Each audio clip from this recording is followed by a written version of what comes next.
Hello मेरे प्यारे दोस्तों, कैसे हैं आप सभी। स्वागत है आप सभी का आपके गुरुजी के चैनल एसपीजा चैनल पे। और मेरे प्यारे बच्चों, इससे पीछे पीछे के मैंने आप लोगों को 1 नंबर के सारे क्वेश्चन बता दिए थे बहुत ही अच्छी तरीके से, और सिखा दिए थे, समझा दिए। आज मैं आप लोगों को क्वेश्चन नंबर दूसरे प्रश्न बताऊंगा, और इसमें बहुत ही अच्छी तरीके से मैं आप लोगों को ये सिखाऊंगा और समझाने का प्रयास करूंगा। मेरे प्यारे बच्चों, एक भी प्रश्न में आप लोगों को, जितने भी प्रश्न मैंने आप लोगों को बताए उसमें दिक्कत नहीं हुआ होगा, और आप लोगों को कहीं से कोई प्रॉब्लम नहीं हुआ होगा। और आप लोग मेरे प्यारे बच्चों सारी वीडियो देखे होंगे। अगर नहीं देखे हैं तो आप लोगों के लिए वीडियो के डिस्क्रिप्शन में सारी वीडियो का लिंक दिया जाता है, उसको देखिए और सीखिए, समझने का प्रयास कीजिए मेरे प्यारे बच्चों। चलिए मैं आप लोग को सिखाता हूँ और समझाने का प्रयास करता हूँ। देखिए, कहा गया क्वेश्चन में, जो दर्शाए कि प्रत्येक धनात्मक सम पूर्णांक 2q के रूप का है एवं प्रत्येक धनात्मक विषम पूर्णांक 2q+1 के रूप का है, जहाँ q एक क्या है मेरे प्यारे बच्चों, पूर्णांक है। तो इसको हम लोग कैसे सॉल्व करता है वो देखना है सबसे पहले, ठीक है। और सीखने समझने का प्रयास कीजिएगा मेरे प्यारे बच्चों, जिससे कि आप लोग को कहीं से कोई दिक्कत या समस्याओं का सामना नहीं करना पड़े। तो आप लोग 1 सेकंड का वेट कर लीजिए, मैं आप लोग को तुरंत ही बताता हूँ और सिखाने समझाने का प्रयास करता हूँ। होता है क्या मेरे प्यारे बच्चों ना, मैं अपने गांव से बिलोंग करता हूँ और गांव से ही वीडियो बनाता हूँ। तो बहुत सारे ऐसे हमारे पड़ोसी होते हैं जो कि घर के बगल में ही आके इतने ज्यादा हल्ले करते हैं, जो कि आप लोग को कह नहीं पाएंगे हम। इतना हल्ला, अभी भी बाहर में शोरगुल हो रहा है, जो कि शायद आप लोग को भी सुनाई पड़ रहा हो। अगर आप लोग को शोरगुल की आवाज आती है तो उसके लिए मैं आपसे तहे दिल से माफी चाहता हूँ। क्या करें, बड़े बड़े बुजुर्ग सब होते हैं जो कि बातें करते हैं कस कस के मेरे प्यारे बच्चों, तो इसलिए हम कुछ बोल भी नहीं पाते हैं उन लोगों को। क्या बोलेंगे, समझ ही नहीं आता है। तो चलिए फिर कोई बात नहीं। यहाँ से देखिए, तो सबसे पहले हम क्या मानेंगे, तो देखिए, माना कि ए कोई धनात्मक समपूर्णांक है। माना कि ए कोई धनात्मक समपूर्णांक है मेरे प्यारे बच्चों। हम लोग मान लिया, माना कि ये कोई धनात्मक समपूर्णांक है। माना कि ये कोई धनात्मक समपूर्णांक है तथा पुनः फिर से मान लेते मेरे प्यारे बच्चों, ये मान लिया हम लोग, जो माना कि ए कोई धनात्मक समपूर्णांक है। फिर मान लेते हैं माना बी बराबर, मेरे प्यारे बच्चों माना बी बराबर 2 है। मेरे प्यारे बच्चों क्या माना फिर से, जो बी बराबर 2 है। अभी आप लोग को 2q देखने को मिल रहा है ना, तो 2, जहाँ पे 2q के जगह अगर 4 हो मेरे प्यारे बच्चों तो 4q मानेंगे, 4 मानेंगे। अगर यहाँ पे 6 हो तो 6 मानेंगे, 3 हो तो 3 मानेंगे, बी बराबर, ठीक है। तो हम लोग मेरे प्यारे बच्चों यूक्लिड विभाजन प्रमेय से पढ़ते हैं, या पढ़े हैं हम लोग यूक्लिड विभाजन प्रमेय से, यूक्लिड विभाजन प्रमेय से, यूक्लिड विभाजन प्रमेयिका से, प्रमेयिका से हम लोग क्या पढ़े मेरे प्यारे यूक्लिड विभाजन प्रमेयिका से, जो ए बराबर बी क्यू प्लस आर होता है। ए बराबर बी क्यू प्लस आर होता है। तो यहाँ से ए बराबर क्या हो जाएगा, बी हमने क्या माना है 2, यानी कि 2q प्लस आर हो जाएगा। जहां मेरे प्यारे बच्चों क्यू कोई धनात्मक पूर्णांक है, यहाँ पे भी लिखा है देख सकते हैं, जो यहाँ क्यू एक पूर्णांक है यानी कि धनात्मक ही पूर्णांक है। जहाँ क्यू एक कौन सा पूर्णांक है मेरे प्यारे बच्चों, धनात्मक पूर्णांक है। क्यू एक कौन सा पूर्णांक है, धनात्मक पूर्णांक है मेरे प्यारे बच्चों। क्यू कौन सा पूर्णांक है, धनात्मक पूर्णांक है।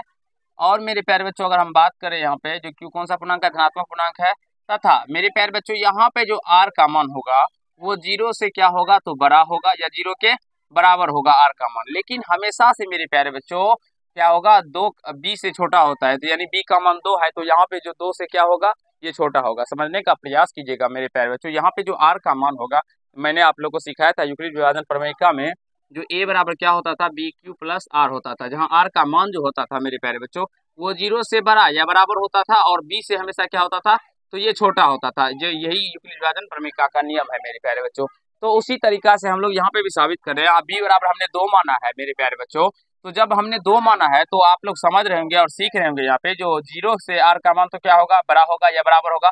लेकिन हाँ, आर का मान जो है वो 2 से छोटा होगा, तो यहाँ पे बी का मान 2 है, तो यहाँ से 2 से छोटा होगा। तो यहाँ आर का संभावित मान, यहाँ आर का संभावित मेरे प्यारे बच्चों, यहाँ आर का क्या होगा, संभावित मान। संभावित को सही से लिखिएगा, संभावित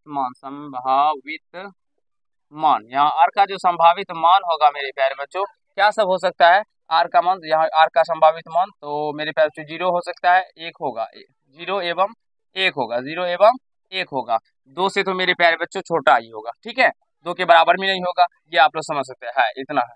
तो केस फर्स्ट मेरे प्यारे बच्चों, केस फर्स्ट में, तो फर्स्ट में क्या करेंगे, जब आर बराबर 0 हो, आर बराबर 0 हो, तब मेरे प्यारे बच्चों क्या हो जाएगा, ए बराबर, तब ए बराबर क्या हो जाएगा मेरे प्यारे बच्चों, जब आर बराबर 0 होगा, तो यहाँ से देखिए आर बराबर 0 करेंगे तो ये क्या हो जाएगा, 2q प्लस 0 करेंगे, तो ये 2q प्लस 0 करने पे ये क्या हो जाएगा, ए बराबर मेरे प्यारे बच्चों 2Q ही निकल के आ जाएगा। ठीक है, अब केस सेकेंड करते हैं। केस सेकेंड करते हैं, जब आर बराबर मेरे प्यारे बच्चों, जब आर बराबर क्या हो 1 हो, तब मेरे प्यारे बच्चों जब आर बराबर 1 हो तब क्या हो जाएगा, ए बराबर हो जाएगा मेरे प्यारे बच्चों 2Q प्लस में 1 हो जाएगा, 2Q प्लस में 1 हो जाएगा। यहाँ से आप लोग देख सकते हैं और सीख सकते हैं, समझने का प्रयास कीजिएगा। नीचे दिखाई पड़ रहा है बाबू, ये देख लीजिए एक बार, दिखाई पड़ रहा है। ठीक है, अब मेरे प्यारे बच्चों यहाँ से आप लोग गौर कीजिएगा, जो Q क्या है मेरे प्यारे बच्चों, तो Q एक धनात्मक पूर्णांक है। धनात्मक पूर्णांक में कुछ भी हो सकता है, 1 2 3 4 5 6 कुछ भी मान हो सकता है।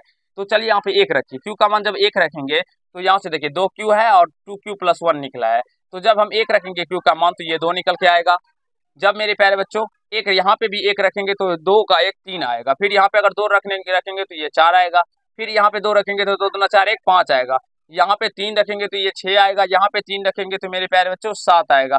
ये इस प्रकार से इसका क्रम ऐसे ऐसे चलता रहेगा। तो आप लोग देख, ये हम लोग क्या देख रहे हैं मेरे प्यारे बच्चों, जो ये 2Q जो है ये सम मेरे प्यारे बच्चों 2 4 6 8 10 इस प्रकार के रूप का आ रहा है, और 2Q प्लस 1 जो है मेरे प्यारे बच्चों 3 5 7 के रूप का आ रहा है। तो यहाँ से आप लोग समझ सकते हैं और सीख सकते हैं मेरे प्यारे बच्चों। और यहाँ से ये प्रूव्ड होता है, क्या प्रूव्ड होता है मेरे प्यारे बच्चों, जो जो केस मेरे प्यारे बच्चों केस फर्स्ट तथा सेकेंड से स्पष्ट होता है कि मेरे प्यारे बच्चों केस फर्स्ट तथा सेकेंड से स्पष्ट होता है कि प्रत्येक धनात्मक पूर्णांक, प्रत्येक धनात्मक सम पूर्णांक मेरे प्यारे बच्चों 2Q एवं प्रत्येक धनात्मक विषम पूर्णांक मेरे प्यारे बच्चों क्या होगा, 2Q प्लस 1 के रूप का होगा। यही हमें साबित करना है। आई होप मेरे प्यारे बच्चों, आशा है मुझे आप सभी को समझ में आ गया होगा, कहीं से कोई दिक्कत या समस्या नहीं हुआ होगा। तो चलिए आज के पार्ट में मेरे प्यारे बच्चों इतना ही करते हैं। आज के पार्ट में हम लोग इतना ही करते हैं, और आप आशा है आप लोग समझ भी गए होंगे, सीख भी लिए होंगे, कहीं से कोई दिक्कत या समस्या नहीं हुआ होगा मेरे प्यारे बच्चों। तो इसे अगर कहीं से कोई दिक्कत हो समझने में मेरे प्यारे बच्चों, तो यूक्लिड विभाजन प्रमेय का आपको मैंने पीछे के पार्ट्स में ही बता दिया, उसको देखिए और सीखने समझने का प्रयास कीजिए। चलिए आज के पार्ट में तय करते हैं। अगर आप लोग को ये पार्ट अच्छा लगा तो वीडियो को लाइक कीजिएगा, कैसा लगा ये कमेंट कीजिएगा, और यदि चैनल पर नए होंगे तो चैनल को सब्सक्राइब करके बेल आइकन को प्रेस करिएगा, जिससे मेरे हर एक वीडियो का नोटिफिकेशन आप तक पहुंचता है। धन्यवाद।